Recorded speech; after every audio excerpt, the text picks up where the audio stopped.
Again हमने 196 and 38220 का HCF find out करना है। हमने कंसीडर क्या कर लिया, C और D। C हमें पता हमने क्या लेना है, ग्रेटर लेना है, D से लेना है, इसलिए हमने C क्या लिया 38220, D क्या लिया 196। अब हमने यूक्लिड्स डिवीज़न लेमा लगाया जो क्या है C equal to D Q plus R. R क्या है, 0 से बड़ा और इक्वल है और डी से क्या छोटा है। अब साइड पर हमने ये क्या किया, डिवीज़न लगाई, 38220 को डिविडेंड माना, 196 को डिवाइज़र माना, और ये हमने पहले 1 पर किया, 196 लिया, और हमारे पास 186 ऊपर से हमने 186 बना, और ऊपर से हमने क्या 2s पूरी डिवीज़न की, और ये टोटल हमारा 195 पर जाकर ये ख़त्म हो गया, और हमारा ये रिमाइंडर क्या आया, 0 आया इस पर। और हमें क्या चाहिए था, रिमाइंडर 0 ही होना चाहिए, तो हमारा प्रोसेस यहाँ पर क्या हो जाता है, स्टॉप। हम इसे लिखेंगे कैसे, 38220 इक्वल किसके 196, ये क्या है डिवाइज़र, मल्टीप्लाई किसके साथ करेंगे 195 जो क्या है क्वोशंट है, प्लस 0 जो हमने ये रिमाइंडर फाइंड आउट किया अभी। So since the reminder is 0, reminder 0 हो गया तो हमारा प्रोसीजर क्या है, यहीं पर ख़त्म हो जाता है। सो हमारा जो ये डिवाइज़र क्या है 196, यही हमारा आंसर क्या होगा, HCF। सो आंसर क्या आ गया, 196 is the HCF of 196 and 38220। Similarly हम नेक्स्ट क्वेश्चन करेंगे जिसका है 867 एंड 255। इसमें से ग्रेटर नंबर है 867 and second one is 255। So 867 is greater than किससे, 255, ये हमने पहले से ही देख लिया। यूक्लिड डिवीज़न नामा सिमिलरली जैसे हमने प्रीवियस क्वेश्चन में लिखा है, ऐसे हमने पहले ये रिप्रेजेंट करना ही है। C equal to D Q plus R लिखा, same 0 is less than equal to R less than T, Q क्या इंटीजर है। हमने अब क्या किया, फिर डिवीज़न लगाई, इसमें 867 को डिविडेंड माना, 255 को डिवाइज़र माना। पहले हमने 3 के साथ किया इसको, 765 आया और रिमाइंडर क्या बना 102।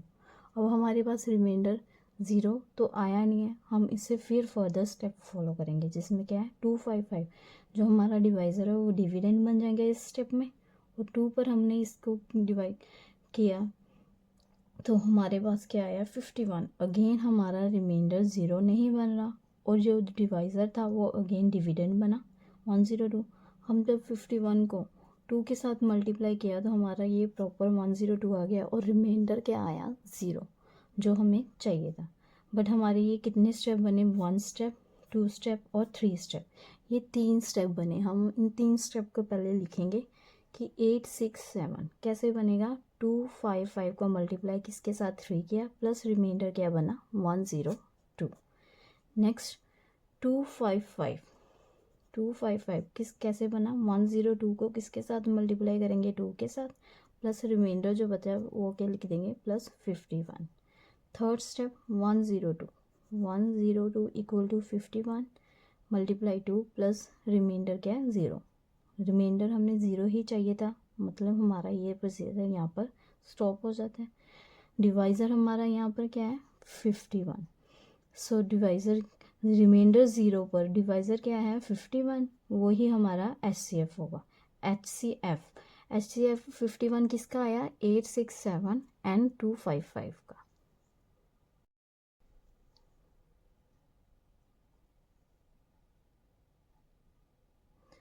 NCERT की एग्जाम्पल नंबर 2 पेज नंबर 6 पर, जिसमें क्या है, show that every positive even integer is of the form 2q and that every positive odd integer is of the form 2q plus 1 where q is some integer. उसमें क्या बोला है कि positive जितने भी सारे पॉजिटिव इवन इंटीजर होंगे वो किस फॉर्म में होंगे, 2q के फॉर्म में होंगे, और जितने भी ऑड इंटीजर्स होंगे वो किस फॉर्म में होंगे, 2q प्लस 1 की फॉर्म में। जहाँ पर हमने उसने q हमें क्या सम इंटीजर दिया हुआ है, मतलब वो इंटीजर फॉर्म में। हमने इसका सोल्यूशन क्या देखेंगे कि सी कोई भी इंटीजर हमने कंसीडर कर लिया, मान लिया, और यूक्लिड डिवीज़न लेमा लगाया जिसमें सी किसके इक्वल है, डी क्यू प्लस आर, और आर क्या है, ग्रेटर देन इक्वल टू 0 और लेस देन क्या है, डी के। यहाँ पर हमने देखा कि किस फॉर्म में चाहिए, टू क्यू प्लस 1। यहाँ से हमने कंसीडर क्या किया, डी को, डी क्या हमने ले लिया, डी इक्वल टू 2 लिया। अब हमने ये वाली स्टेटमेंट में डी की वैल्यू 2 पुट की, C equal to 2q plus R, 0 less than equal to R, R क्या लेस देन है 2। मतलब यहाँ से हमें आर की वैल्यू फाइंड आउट होगी कि आर किस में है, 0 और 2 के बीच में लाई कर है। अब आर की पॉसिबल वैल्यू हमारे पास क्या आएगी, 0 और 1 बन गई। अब अगर आर की वैल्यू यहाँ पर 0 है, अगर आर की वैल्यू यहाँ पर 0 है तो हम क्या देखा कि हमारा सी, अब ये स्टेटमेंट क्या बनेगी, C equal to 2q plus 0। Ultimately क्या आ गया, 2q। क्यू उसने हमें क्या दिया, इंटीजर। हमने अगर 0 पुट किया, 1 पुट किया, 2 किया, सो ऑन, कोई भी नंबर पुट कर रहे हैं, हमारे पास सी की वैल्यू क्या आ जाएगी, 2 4 6 8, जो क्या होगी, ईवन नंबर होगी। क्या होगी, ईवन नंबर में आएगी। हमें क्या पता, अगर हम किसी भी ईवन नंबर, 2 क्या है, ईवन नंबर को ईवन के साथ भी मल्टीप्लाई करेंगे तो ईवन आंसर आ गया। अगर ईवन को ओड नंबर के साथ मल्टीप्लाई करेंगे तो भी हमें आंसर ईवन ही आएगा। मतलब ये हमारा क्या रिप्रेजेंट कर रहा है, ईवन नंबर। 2q किसको रिप्रेजेंट कर रहा है, ईवन नंबर को रिप्रेजेंट कर रहा है। नेक्स्ट क्या है, अगर r की वैल्यू क्या ले लें हम, 1, तो ये स्टेटमेंट क्या बन जाएगी, 2q प्लस 1। इसमें सिमिलरली हम अपने अकॉर्डिंग देखेंगे कि क्या हो गया है, सम इंटीजर है। अगर हम इसमें क्यू की वैल्यू 0 1 2 3 पुट कर रहे हैं, हमारे पास सी की वैल्यू 1 3 5 7 सो ऑन आ रही है, जो क्या है, ओड नंबर। हमने यहाँ से क्या हमने क्या गेट किया, ओड नंबर आए सी की वैल्यू। इट मीन्स ये जो हमारी स्टेटमेंट है किसे रिप्रेजेंट कर रही है, और नंबर्स को रिप्रेजेंट कर रही है।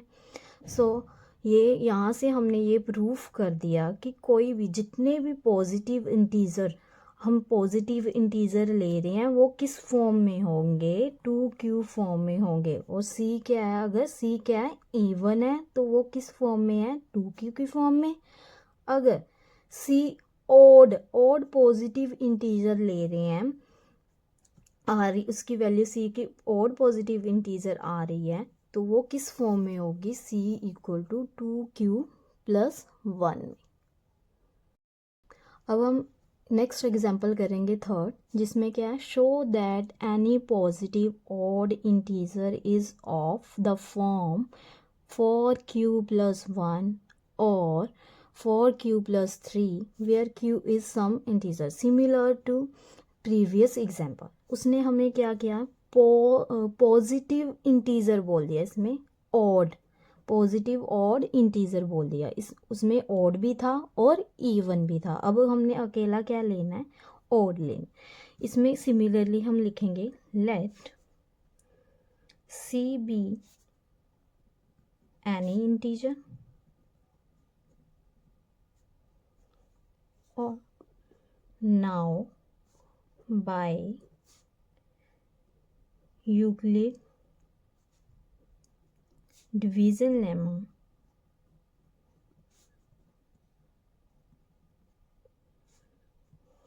सी किसके इक्वल हो गया, डी क्यू प्लस आर, और इसमें क्या है, 0 less than equal to R less than D. Here हम यहाँ पर हमने क्या लेना है, डी को क्या लेंगे, डी हमने देख लेना हमारे पास यहाँ इस स्टेटमेंट के अकॉर्डिंग हमने क्या ले लिया, डी इक्वल टू 4। हमने क्या टेक किया, डी। अब हमारी स्टेटमेंट क्या बन जाएगी, we get C equal to 4q plus R, 0 less than equal to R less than 4. We have 4 possible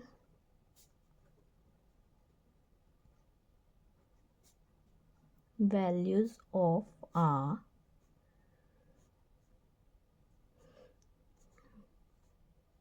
अब हमने क्या देखा कि r की यहाँ पर वैल्यूज़ क्या हो जाएंगी, एक तो 0 1 2 एंड 3, 4 नहीं हम ले सकते। अगर इफ़ r इक्वल टू 0 है तो हमारी ये स्टेटमेंट जो है वो क्या बन जाएगी, c equal to 4q plus 0 B, इसमें क्या आ जाएगा आंसर 4q आ जाएगा।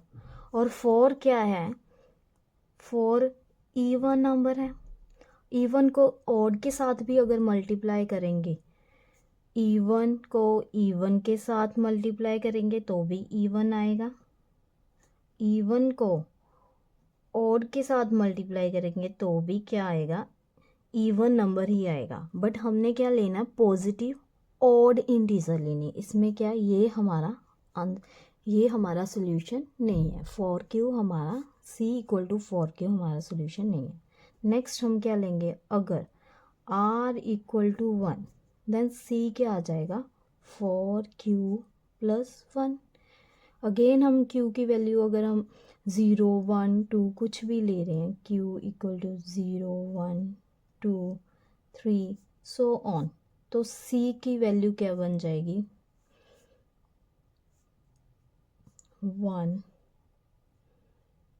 अगर 0 पुट किया तो 1 आ गई, 1 पुट करेंगे तो 5 आएगी, 2 पुट करेंगे 9 आएगी, so on.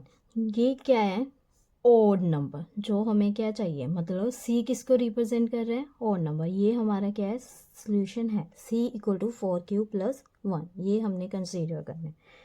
r equal to 2, c equal to 4q plus 2, same हमारी स्टेटमेंट बन गई। अगर हमने यहाँ पर देखा कि अगर हमने इवन को इवन के साथ मल्टीप्लाई करे तो भी इवन, इवन को ऑड के साथ मल्टीप्लाई इवन आ रहे। अगर हमें अगर इवन में इवन हम नंबर ऐड करेंगे तो भी हमारे पास क्या नंबर आएगा, इवन नंबर ही आएगा। जैसे कि 4 में से 2 प्लस किए तो भी क्या हमारे पास आएगा 6, जो क्या इवन नंबर। इसका मतलब c equal to 4q plus 2 ये हमारा रेलेवेंट सोल्यूशन नहीं। अगर नेक्स्ट क्या है, r equal to 3, r equal to 3 put किया तो 4q प्लस 3 आ गया।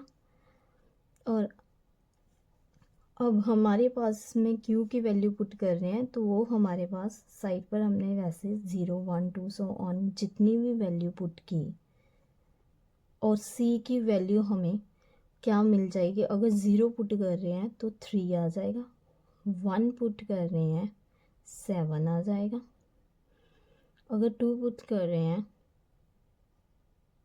11 आएगा। मतलब c हम यहाँ पर भी हमारे पास क्या अल्टीमेटली ऑड नंबर्स आ रहे हैं। मतलब r इक्वल टू 3 पर क्या है, 4q प्लस 3, ये किसको रिप्रेजेंट कर रहा है, ऑड नंबर को। हमारे पास जितनी भी r की पॉसिबल वैल्यू क्या थी, 0 1 2 3 हमने पुट की, पर हमारे पास कौन से नंबर पर वो ऑड इंटीजर पर कौन सी फॉर्म बना रहा है, 4 r इक्वल टू 1 पर जब हम पुट करें 4q प्लस 1 हमारी फेवरेबल स्टेटमेंट बन रही है, r इक्वल टू 3 पर 4q प्लस 1। मतलब जब हम पॉजिटिव ऑड इंटीजर ले रहे हैं तब हमारे पास क्या फॉर्म बन रही है, 4q plus 1 and 4q plus 3। यही हमने क्या प्रूव करवाना था। सो ये हमारा आंसर हो, यहीं पर हमारा ये आंसर हो गया। अंडरस्टैंड किया कि इफ़ सी क्या है, if c is odd integer